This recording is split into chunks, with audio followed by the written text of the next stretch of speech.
Good morning. Let's call the case.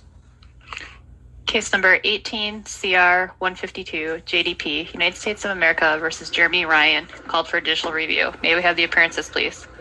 Good morning, Your Honor. The United States appears by Elizabeth Altman and Rebecca Magnon. Good morning to both of you.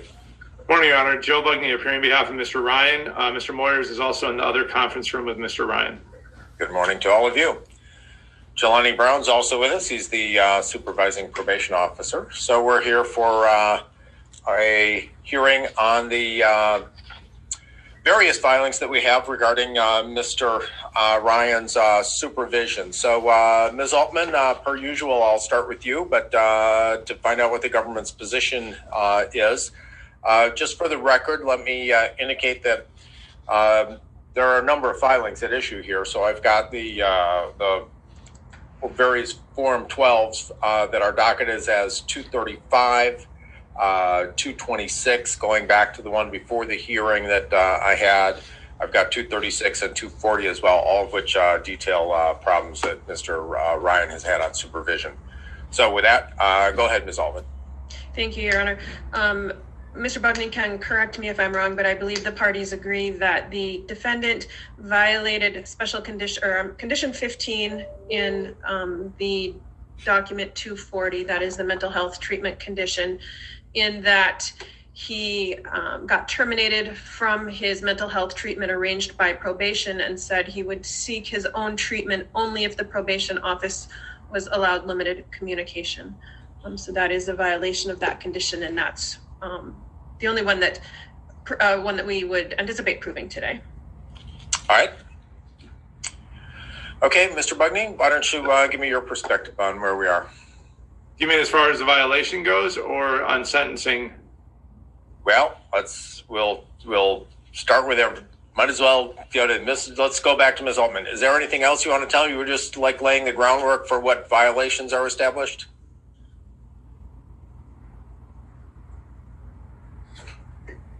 Ms. Altman? I'm sorry.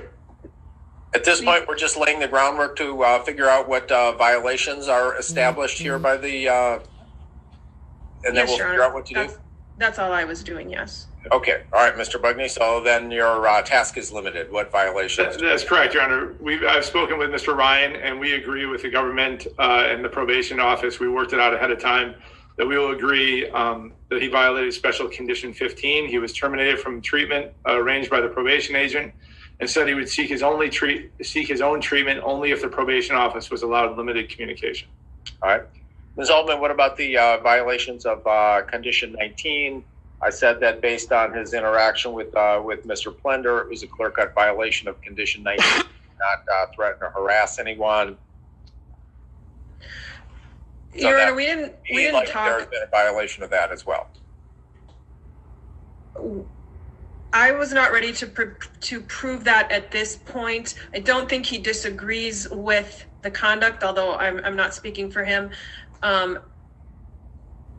Notwithstanding the courts, and obviously it's your determination that matters. In my reading of special condition 14, it got very close to freedom of speech, and I did not think that I could prove. It specifically said he did not make threats. He did not encourage or facilitate others to do that in the conversations with the mayor, and so I did not think that I could prove those as a violation. I think it's absolutely certain that he did it, and like I said, I'm not sure that he even disputes that he did it.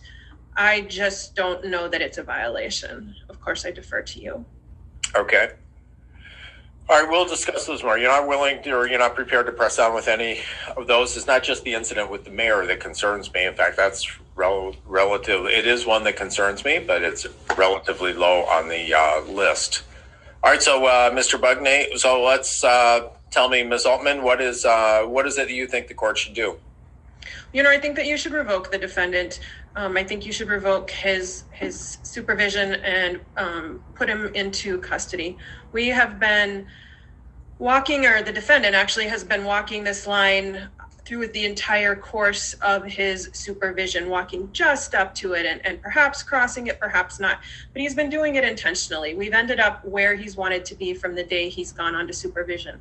I mean, he has harassed probation officers. He has harassed the mayor. Like I said, I'm not sure that those are actually crimes. I'm not sure that what he's saying has crossed over freedom of speech, but I don't think there's any dispute that that's what he's done. He's admitted to all of it. Then we get to the most recent violation, and that's the mental health violation. And that's the most concerning one because the majority of Mr. Ryan's problems and issues and conduct seems to be based on his mental health issues. And when he won't comply with the mental health treatment that has been arranged by the probation office and tries to limit their access to what he's doing, it's at that point when he's failing in his mental health that he becomes dangerous. And he becomes dangerous to the community, he becomes dangerous to himself, he becomes dangerous to probation, he becomes dangerous to everybody. And so at this point, we've gotten to seemingly where Mr. Ryan has wanted to be this whole time. And I think that the only thing left to do is to put him into custody, not only to punish him, but also because he is a danger, and also because I don't think that you get to just be so much of a jerk or worse that probation can't deal with you anymore. And I think that that's what we've gotten to through Mr. Ryan's actions. They have used an extraordinarily large amount of resources on Mr. Ryan. They've tried everything. He's gotten kicked out of halfway houses. He's gotten kicked out of treatment, and we're left with nothing. And so the options are we put him back on supervision and let him continue to be a drain on resources that other people could use. We kick him free, which then means you're so much of a problem that nothing happens to you, or you get some punishment for it, and that's custody. And I think that that's what we've gotten to. And so would you propose further supervision after that period of custody? No. Okay. I think probation has given, unfortunately, it is really unfortunate. I think probation has given him every single thing that they can give him, and he won't take it. He won't use it. He has jeopardized the probation officers and probation offices' relationships with their providers. He has made veiled threats to Mr. Brown and to Mr. Plender. I've told a couple people this seems weird to be trying to walk away from something at this point. And Yaron, I've told other people this as well. 18 years I'll have been here next month. And in 18 years, I've probably seen probation want to walk away from someone, or need to walk away from someone, or should walk away from someone maybe 5 times. And unfortunately, that's where we've gotten with Mr. Ryan. All right. Mr. Bugney, you're up. Your Honor, I would take issue with a few things. First, it didn't start out that Mr. Ryan was recalcitrant and didn't want to work with probation.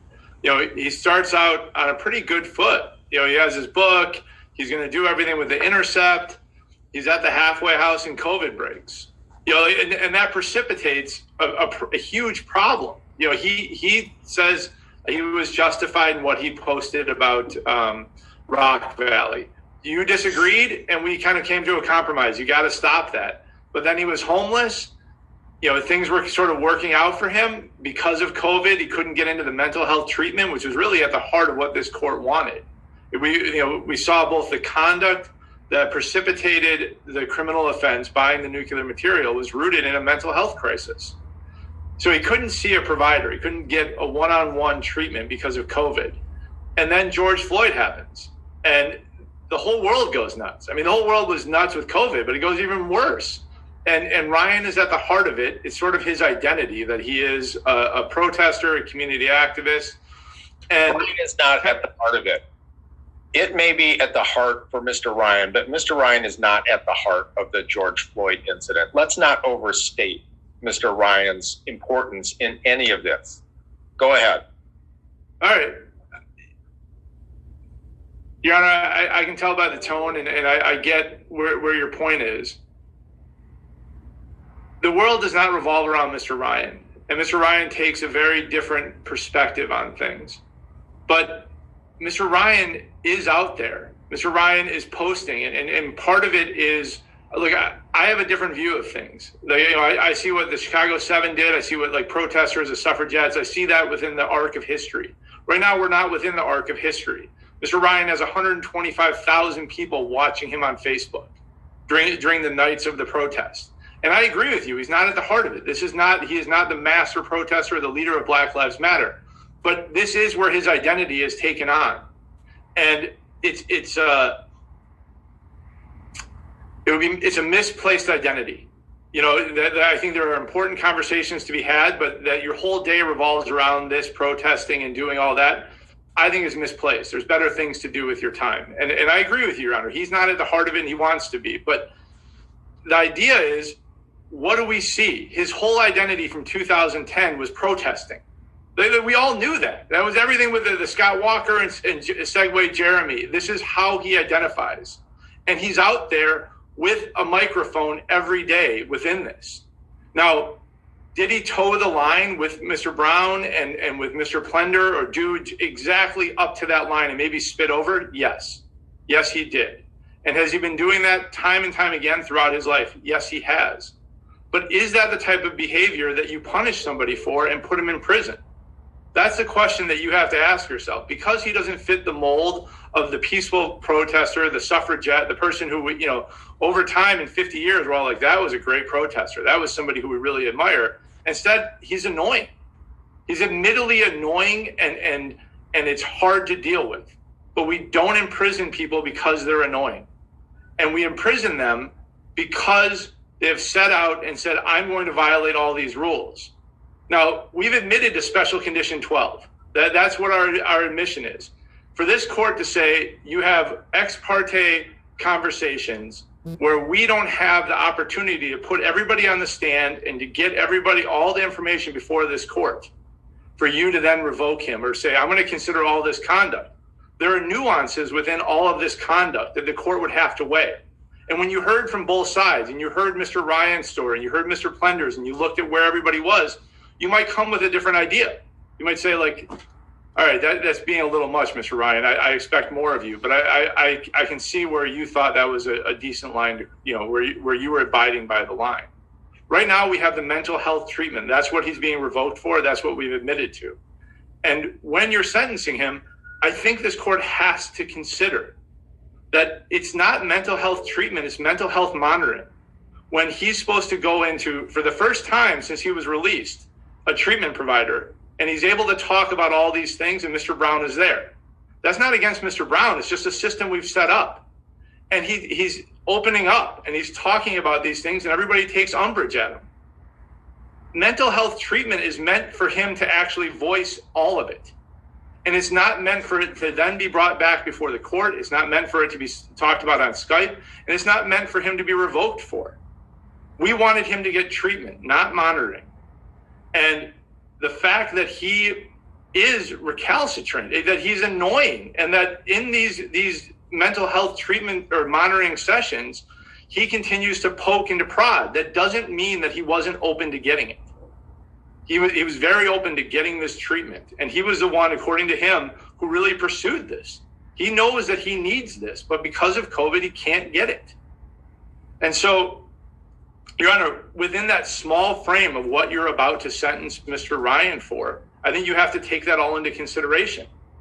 If I were to go into treatment, and I would know that everything would be repeated back to my boss or to you or to somebody, I wouldn't have the full ability to express myself about the difficulties I'm facing or how I really view things or the sadness within me, because he's constantly having to be handicapped by that everything is going to get brought back to that. He's not somebody who's closed off to mental health treatment, but just the parameters with which we work within the criminal justice system make it very difficult for him, extremely difficult to actually voice that. So I don't doubt his sincerity. And when you talk to him today, I think you'll hear it. He's not somebody who doesn't want to get mental health treatment, but the monitoring with probation, having a probation agent there, makes it very difficult. Your Honor, I just want to address one other point. or two other points. One, he still has state supervision. So letting him off of supervision now and cutting him off of federal supervision, he's still under state supervision. So the court still has sort of, like, you're not just letting him go. This isn't a freebie. And secondly, this doesn't set a precedent. There's nothing precedential about Jeremy Ryan's case. This is first time in Mr. Altman's 18 years, the first time in my 10 years that I've ever had a case like this. This isn't one that we're going to cite, to again and again. And we say, like, oh, this is how you're going to behave. If you toe the line, then you're going to be able to get cut off paper early. No, this is just, it's a very distinct individual. It's a very distinct set of individual facts with COVID and with everything else that this court has dealt with and Mr. Ryan has dealt with. And so it's not a precedential decision for this. It's what's the best decision for Mr. Ryan. Mr. Ryan, the best decision for Mr. Ryan is to get off of federal paper. It is to allow the probation office to wipe its hands of him, but it's also that he can go about and get the mental health treatment on his own and what he needs. But he doesn't need to be punished anymore. I would cite two other things with that. One, he was punished severely with all that time in pretrial supervision. That was a long time that he waited for that trial until he took his plea. That's something that this court should not ignore, that he has already been punished very severely for what he did. And secondly, any punishment that this court gives him is going to be him sitting in county jail. That is quite a punishment. This isn't something where he's going to go to prison. He's going to be stuck in county jail with an outbreak of COVID right now, probably some of the worst fears. So there is no real reason to punish here. It doesn't teach a lesson to the community, nor does it teach a lesson to Mr. Ryan. It doesn't allow for retribution, and it doesn't allow for any kind of deterrence. There is no reason, Your Honor, that this court shouldn't just wash its hands with Mr. Ryan, say good day to you, sir, sentence him to time served, and we hope that with good mental health treatment, that he will right the ship. But right now, it's not appropriate that it be under the guise of federal supervision. Mr. Ryan, do you have anything to say? You've got the right to address me before I decide whether to revoke your supervision and what punishment I should impose. So go ahead. I'd be eager to hear what you have to say. Yeah, as you already know, Your Honor, I'm not the type of person to sit here and tell you, I'm going to do this is going to work when it's not going to work. And I think you probably see a lot of people who go through this mental health stuff that tell you, oh yeah, this is going to work, I'll do it. And then they just go through the motions and BS their way out of it. That's not me. I have been extremely, extremely proactive about my mental health. It took 8.5 months to even see this provider. 3 of those I was in jail, sure, but it took 8.5 months. Every provider other than the one that U.S. probation decides to go with is seeing patients like normal due to COVID. But unfortunately, U.S. probation decided to contract with the one provider that's not doing that. So it took 8.5 months. And I wouldn't even have seen a psychiatrist until 3-4 months later if I didn't do that on my own. But as far as the psychologist goes, you have to build the trust. And we also have, and we can't do that with probation in the back end, especially when my conversations have already been held against me once.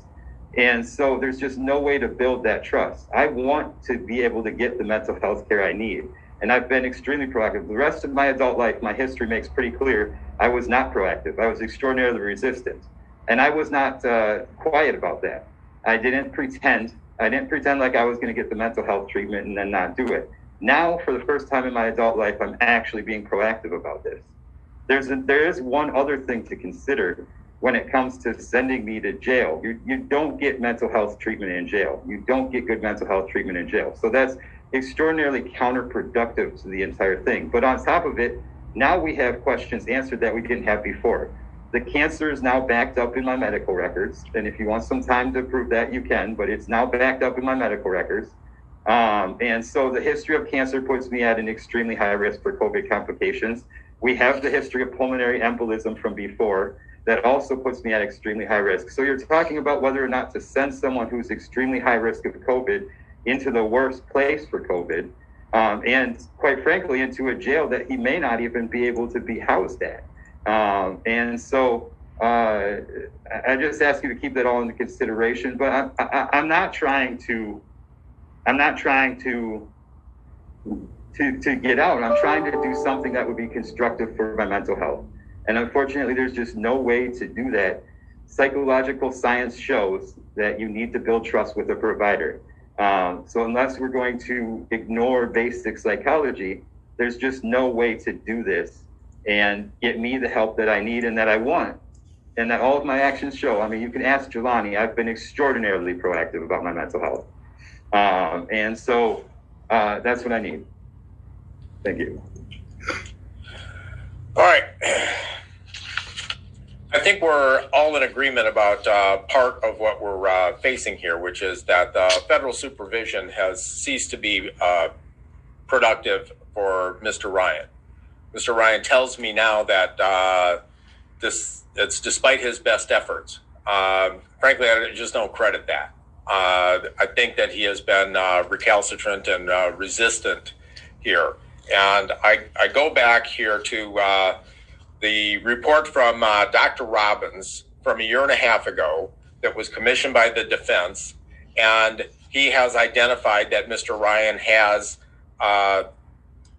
significant mental health disorders that sometimes hinge on psychoses.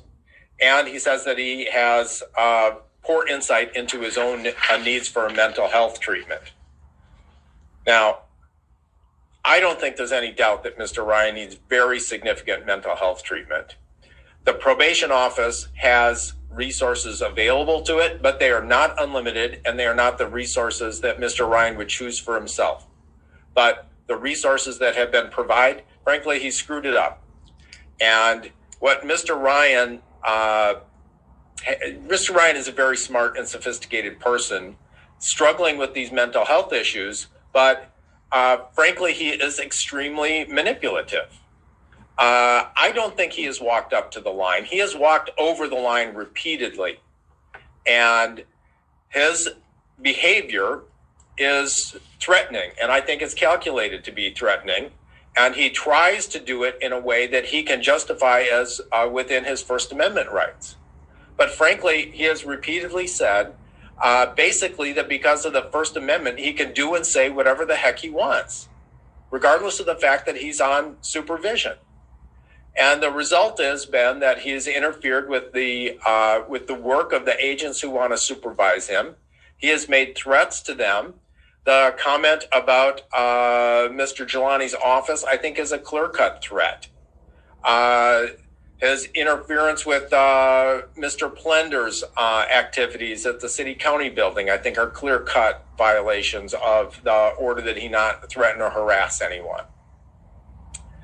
And then ultimately, the mental health care provider that we had arranged abandons him because he has communicated his threat to dox anybody who has been involved in his life. Means that the mental health care provider won't provide him the assistance that he needs. He clearly needs mental health treatment, but he is only willing to do it on the terms that he thinks are appropriate. We're just out of resources. We just don't have anything else that we can provide to him. He screwed up the opportunity that we had because he wants to do it on his own terms. I have been very clear from the beginning, from Mr. Ryan's sentencing, that I recognize the importance of political activism and free expression for Mr. Ryan, and I wanted to make exquisitely clear that he had the right to do it, that I thought it was healthy and productive for him to do it, that he should talk about matters of concern for him, that he can protest in the wake of the George Floyd murder. He can participate in social activism. He can write and speak his mind. But the First Amendment does not allow him to do or say whatever he wants. He's on federal supervision, and he doesn't have the right to harass public officials who are doing their jobs. And that is what he has done. I have never intended or ordered anything that would prevent him from engaging from vigorous social activism and public protests. All I have said is that you can't threaten or harass people, particularly public officials who are trying to do their job. And even the incident with the mayor, you can communicate to the mayor, but you cross the line into harassment by spewing obscenities.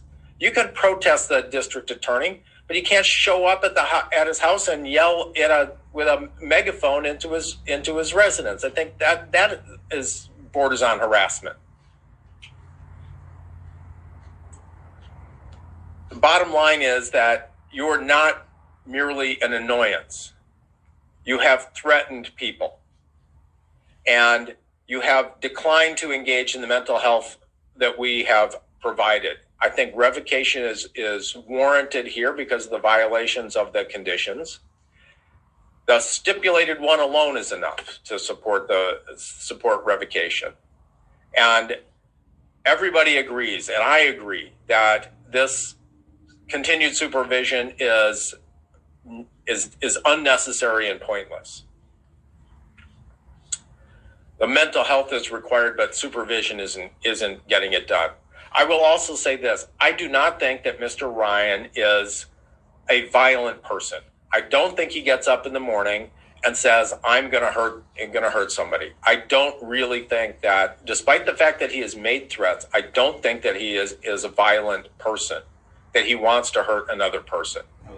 That is critical to my decision here. And so if I really thought that Mr. Ryan were physically going to harm someone, we would be having an entirely different conversation. We would be taking an entirely different approach here. That doesn't mean that Mr. Ryan's conduct is not unsafe, because people are entitled to do their jobs and feel safe doing it. It's not just that they have a right to not have Mr. Ryan attack them physically, but the threats also are just unwarranted, unfair, and way more than merely annoying. So there's not going to be any supervision. The question is whether I impose a term of incarceration. Mr. Bugney says there's no point to it because it's not precedential. Well, I completely disagree. The fact is, you cannot annoy your way out of federal supervision. If you violate the conditions, you're going to pay a price for it. And so I think there is a message here to Mr. Ryan. There is a message here to everyone else under supervision that you cannot violate the terms of your supervision and expect to get off supervision because you violate the terms. That doesn't make sense to me. And I need to send a message specifically to Mr. Ryan and to everybody on supervision that if you violate the terms of your supervision, that you are not going to get off supervision by doing that. That is not the way to complete you get off supervision early by cooperating and making a case that you don't need supervision and that you have complied with the court's orders. Defiance is not the way to get off supervision. So I am going to a term of incarceration. I recognize all the things that Mr. Bugney pointed out. It's not a healthy place. It's not a place to get mental health treatment. It's there to impose a punishment for Mr. Ryan's violation of his conditions.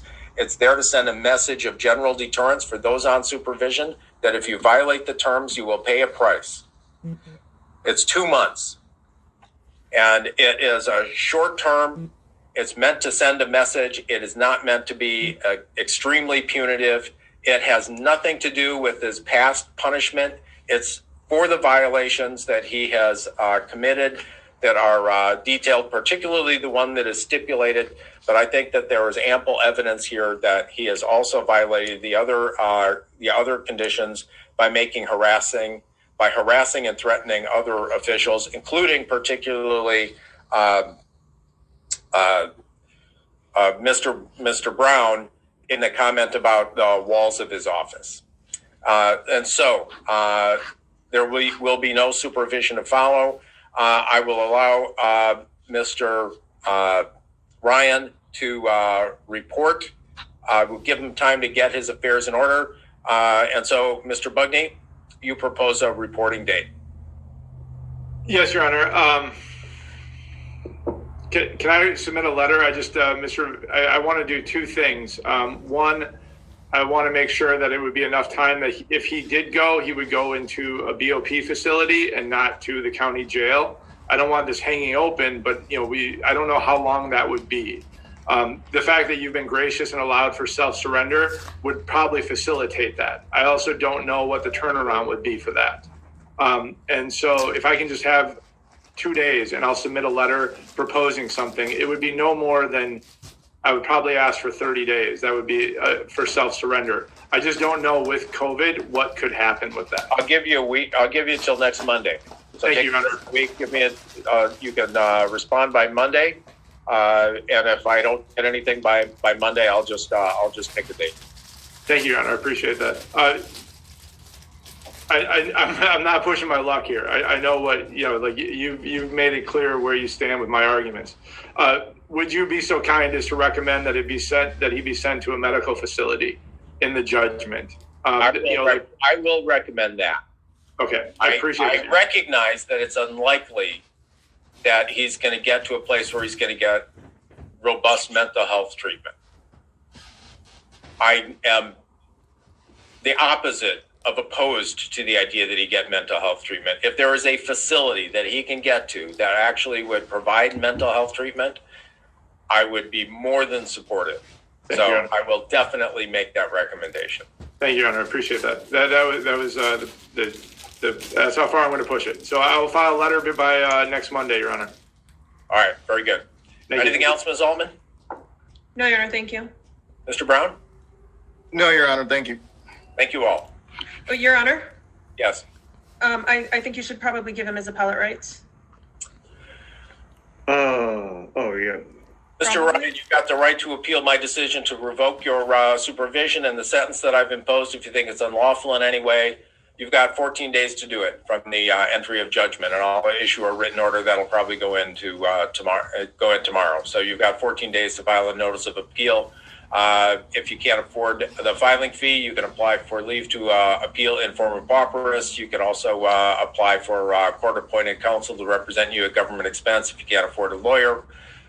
The deadline would run also from 14 days from any notice of appeal filed by the government if they were to appeal. Nothing else. Thank you, Your Honor. Thanks, Your Honor. This court stands in